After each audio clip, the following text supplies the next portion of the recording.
नमस्कार, मैं हूं निकिता और आप देख रहे हैं सत्यहिंदी.com। चलिए एक नजर डालते हैं अब तक की सुर्खियों पर। बीते 3-4 महीनों से जातीय संघर्ष का सामना कर रहे मणिपुर से एक बार फिर हिंसा की खबर सामने आई है। मीडिया रिपोर्ट्स के मुताबिक ताज़ा गोलीबारी में अब तक 5 लोगों की मौत हो गई है। अधिकारियों ने गुरुवार 31 अगस्त को बताया कि मणिपुर के बिष्णुपुर और चुराचांदपुर जिलों में पिछले 72 घंटों में 2 समुदायों के बीच लगातार गोलीबारी के बाद कम से कम 5 लोग मारे गए। इस दौरान 18 लोग घायल हो गए हैं।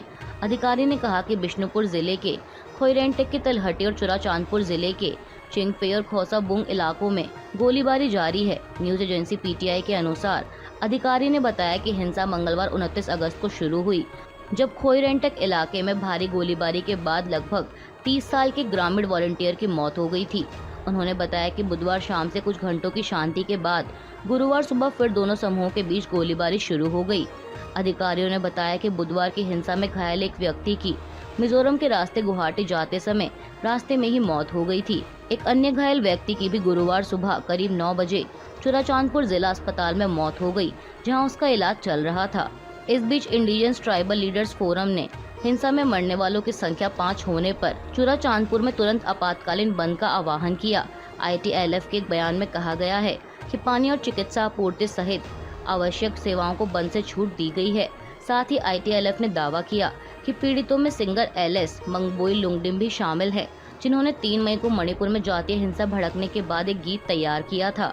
गौरतलब है कि मणिपुर में ST का दर्जा देने की मैतेई समुदाय की मांग के विरोध में बीती 3 मई को आदिवासी एकजुटता मार्च का आयोजन किया गया था, जिसके बाद राज्य में जातीय हिंसा भड़क गई, जिसमें अब तक 160 से ज्यादा लोगों की मौत हो चुकी है। लोकसभा चुनाव 2024 में बीजेपी के खिलाफ एकजुट होकर लड़ने के लिए बने इंडिया अलायंस की तीसरी बैठक मुंबई में आयोजित की गई है। 2 दिन चलने वाली इस बैठक के पहले दिन यानी कल 31 अगस्त गुरुवार को अगले साल होने वाले लोकसभा चुनाव को लेकर रणनीति पर चर्चा हुई। ABP न्यूज को सूत्रों ने बताया कि बैठक में कांग्रेस अध्यक्ष मल्लिकार्जुन खड़गे और शिवसेना उद्धव बालासाहेब ठाकरे प्रमुख उद्धव ठाकरे ने प्रस्ताव दिया कि कोऑर्डिनेशन कमेटी बनाई जाए। इसमें सभी पार्टी के एक नेता को शामिल किया जाए, लेकिन कुछ अन्य नेताओं ने कहा कि कमेटी छोटी ही बनाई जाए। बैठक में सब कमेटी बनाने पर फैसला लिया गया। इसमें मुद्दे और कार्यक्रमों की प्लानिंग के लिए कमेटी, रिसर्च और डेटा के लिए कमेटी, एक्शन प्लान के लिए कमेटी और प्रवक्ताओं का ग्रुप और रैलियों के लिए कमेटी शामिल है। इसके अलावा माना जा रहा था कि इस बैठक में पार्टी के संयोजक का फैसला लिया जा सकता है, लेकिन ABP न्यूज ने सूत्रों के हवाले से बताया कि कल गुरुवार 31 अगस्त की बैठक में संयोजक और चेयरपर्सन पर ना कोई चर्चा हुई, ना ही किसी ने ये मुद्दा उठाया। सूत्रों के मुताबिक विपक्षी गठबंधन इंडिया की बैठक के दौरान दिल्ली के मुख्यमंत्री और आम आदमी पार्टी के संयोजक अरविंद केजरीवाल ने प्रस्ताव दिया कि सीट शेयरिंग के लिए अलग मैकेनिज्म बनाया जाए और सीट शेयरिंग पर फैसला 30 सितंबर तक कर लिया जाए। केजरीवाल ने बैठक के बाद भी कहा कि सीट शेयरिंग तो पूरे देश में ही होगी, हर जगह होगी। हमने कहा कि सब जगह ऐसा काम होना चाहिए। कई अन्य नेताओं ने भी सुझाव दिया कि सीट शेयरिंग की प्रक्रिया 30 सितंबर तक पूरी कर ली जाए। वहीं इस बैठक में पश्चिम बंगाल की मुख्यमंत्री ममता बनर्जी ने कहा कि किसी मेजर मैनिफेस्टो की बजाय बुलेट पॉइंट्स बनाने चाहिए और 2 अक्टूबर गांधी जयंती के मौके पर उसका ऐलान कर देना चाहिए। बता दें कि इस बैठक में EVM के मैनिपुलेशन को लेकर भी चर्चा की गई। साथ ही बता दें कि विपक्षी गठबंधन इंडिया की यह तीसरी बैठक थी। पहली बैठक जून में बिहार की राजधानी पटना में हुई थी, जबकि दूसरी बैठक जुलाई में कर्नाटक के बेंगलुरु में आयोजित की गई थी। लोकसभा और विधानसभा चुनाव में अब काफी कम समय बचा है। ऐसे में सभी राजनीतिक दल अपनी रणनीति तैयार करने में जुटे हुए हैं। इस बीच खबर है कि कल गुरुवार 31 अगस्त को मोदी सरकार द्वारा संसद का विशेष सत्र बुलाने का ऐलान किया गया है। 5 दिनों का यह विशेष सत्र 18 से 22 सितंबर तक चलेगा। में अब इस स्पेशल सेशन को लेकर कई तरह की अटकलें भी लगनी शुरू हो गई हैं। हालांकि इसके एजेंडे को लेकर अभी तक आधिकारिक तौर पर कुछ नहीं कहा गया। बता दें कि इस विशेष सत्र के बुलाए जाने की जानकारी संसदीय कार्य मंत्री प्रहलाद जोशी द्वारा दी गई। उन्होंने सोशल मीडिया प्लेटफॉर्म X पर लिखा कि संसद का विशेष सत्र 18 से 22 सितंबर को बुलाया गया है। इसमें 5 बैठकें होंगी। अमृतकाल के समय में होने वाले सत्र में संसद में सार्थक चर्चा और बहस होने को लेकर आशान्वित हूँ। मोदी सरकार द्वारा बुलाए गए संसद के विशेष सत्र को लेकर राजनीतिक गलियारों में अटकलें लगनी तेज हो गई हैं। इन अटकलों में ये भी सुनने को मिल रहा है कि इस सत्र में one nation one election bill लाया जा सकता है। इसे लेकर कांग्रेस अध्यक्ष मल्लिकार्जुन खड़गे से भी सवाल किया गया कि सरकार स्पेशल सेशन बुला रही है और one nation one election bill ला सकती है। इस पर अपनी प्रतिक्रिया देते हुए कांग्रेस अध्यक्ष ने न्यूज एजेंसी ANI से कहा कि उन्हें लाने दीजिए, ये लड़ाई जारी रहेगी। वहीं संसद के इस विशेष सत्र को लेकर और भी बड़े विपक्षी नेताओं ने अपनी प्रतिक्रिया दी।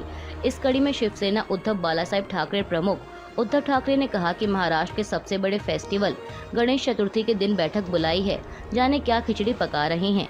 हमें अब जरा भी देर नहीं करनी चाहिए और अपने कार्यक्रम पर तुरंत काम शुरू कर देना चाहिए। इसके अलावा बिहार के मुख्यमंत्री नीतीश कुमार ने कहा कि हमें अब जरा भी देर नहीं करनी चाहिए। वहीं पश्चिम बंगाल की मुख्यमंत्री ममता बनर्जी ने भी यही दोहराया। उन्होंने कहा कि हमारे हाथ में कम समय है, ऐसे में टाइम खराब करने का वक्त नहीं है, हमें जल्द से जल्द जमीन पर आने की जरूरत है। इसके अलावा आम आदमी पार्टी प्रमुख और दिल्ली CM अरविंद केजरीवाल ने कहा कि लगता है कि ये लोग विधानसभा चुनावों के साथ ही लोकसभा चुनाव कराना चाहते हैं। संसद का विशेष सत्र बुलाए जाने पर कांग्रेस नेता राहुल गांधी ने भी प्रतिक्रिया दी। उन्होंने अडानी मामले का जिक्र करते हुए कहा कि ये घबराहट में किया गया है। इसी तरह के पैनिक में मेरी सदस्यता रद्द कर दी गई थी। ये मामले PM मोदी के बहुत नजदीक हैं। जब भी अडानी के मामले पर बात करते हैं, मोदी घबरा जाते हैं और नर्वस होने लगते हैं। वहीं आम आदमी पार्टी नेता सौरभ भारद्वाज ने कहा कि केंद्र सरकार प्रजातंत्र का गला घोंट रही है। उन्होंने कहा कि केंद्र सरकार किसी से राय नहीं लेती, क्यों सत्र बुलाया गया इसके बारे में कुछ नहीं पता और पुराने सत्र में किसी को बोलने नहीं दिया गया। इसके अलावा AIMIM प्रमुख असदुद्दीन ओवैसी ने कहा कि BJP का एक राष्ट्र एक चुनाव कराना असंवैधानिक है। यह संविधान की मूल धारणा को प्रभावित करेगा। हमारी मांग है कि चीन पर चर्चा की मांग को सुना जाए और देश को इस विषय में भी जानकारी दी जाए। गोवा में आम आदमी पार्टी के अध्यक्ष अमित पालेकर को गुरुवार 31 अगस्त को क्राइम ब्रांच ने गिरफ्तार कर लिया है। पालेकर को बानास्त्री रोड रेज मामले में सबूतों के साथ छेड़छाड़ करने के आरोप में गिरफ्तार किया गया। बता दें कि अमित पालेकर 2022 में हुए गोवा विधानसभा चुनाव में आम आदमी पार्टी के मुख्यमंत्री पद का चेहरा थे। न्यूज एजेंसी PTI के अनुसार इस महीने की शुरुआत में पणजी के पास एक मर्सिडीज कार ने 3 लोगों को कुचल दिया था। एक पुलिस अधिकारी ने बताया कि अमित पालेकर को पणजी में उनके कार्यालय से हिरासत में लिया गया। अपनी गिरफ्तारी को लेकर पालेकर ने कहा कि यह डर्टी पॉलिटिक्स है, इस अपराध से मेरा कोई लेना देना नहीं है। रिपोर्ट के मुताबिक एक वरिष्ठ पुलिस अधिकारी ने बताया कि पालेकर ने दुर्घटना के समय गाड़ी चला रहे मुख्य आरोपी को बचाने के लिए मामले की जांच कर रहे अधिकारी के सामने कार चालक के रूप में गलत व्यक्ति को पेश किया था।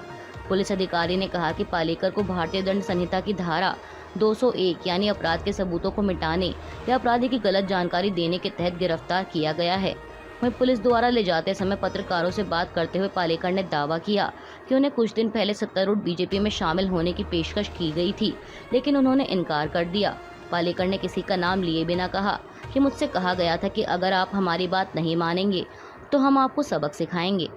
अभी के लिए बस इतना ही। बाकी की खबरों के लिए बने रहिए सत्यहिंदी.com के साथ।